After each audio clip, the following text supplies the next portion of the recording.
Hello， 我叫 Aiken 啦，我係一個外科醫生嚟嘅，前後幫無國界醫生做過7次嘅唔同嘅任務啦。咁去過嘅地方包括巴基斯坦啦、敍利亞啦，同埋南蘇丹啦。喺非洲南蘇丹嘅地方，方圓都唔知幾多里、幾多百里，都唔會有一個醫療設施啦。我試過有個病人去少年嚟嘅，咁咧佢破柴啦，幫屋企，咁唔小心就將個斧頭劈咗落自己嘅腳板嗰度，咁個腳掌有個10 cm 長嘅傷口見骨㗎啦。但係佢都好 tough 咁樣一路自己赤住腳咁樣行3日3夜嚟我哋醫院。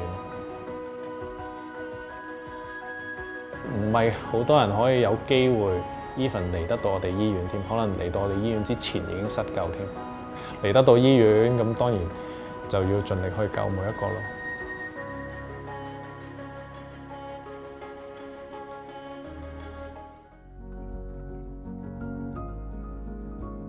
喇叭啦，一個小型嘅喇叭啦，咁通常我都會帶備喺手術室入邊放音樂啦。病人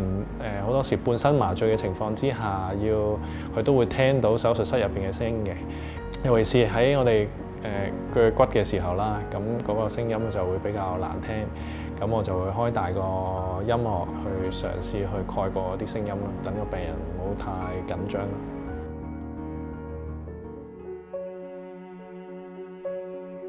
推動力其實主要就係嚟自以前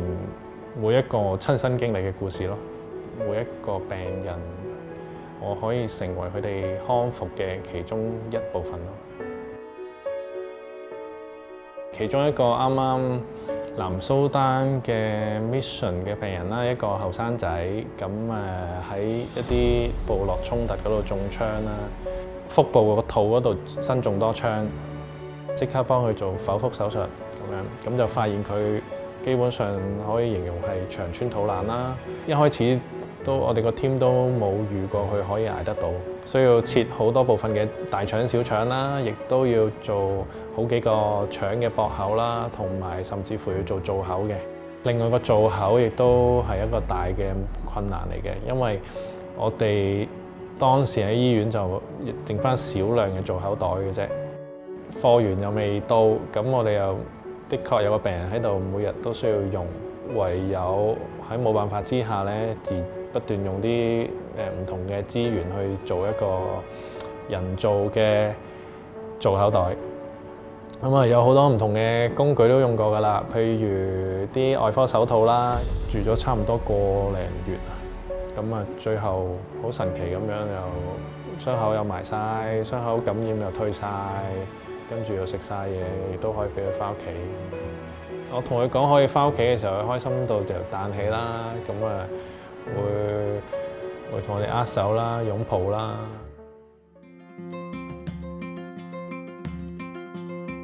基本上我哋用到啲最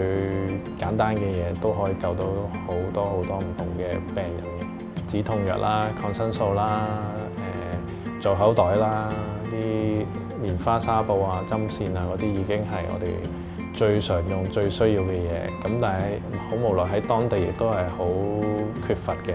即係最簡單如一個基本嘅造口袋，咁其實講緊嘅價錢都係20零蚊嘅啫。咁喺香港，我哋其實飲少杯咖啡已經可以幫到個病人買到個造口袋去延續佢嘅生命咯。點解我會話我只係啲病人康復嘅一部分？就係因為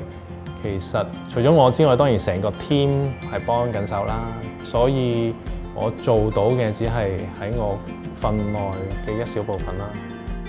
未必所有人可以好似我哋咁好彩，可以去到當地咁樣去落手落腳去救人。如果都想成為我哋病人康復嘅其中一 part，咁其實可以捐助我哋去繼續支持呢個工作。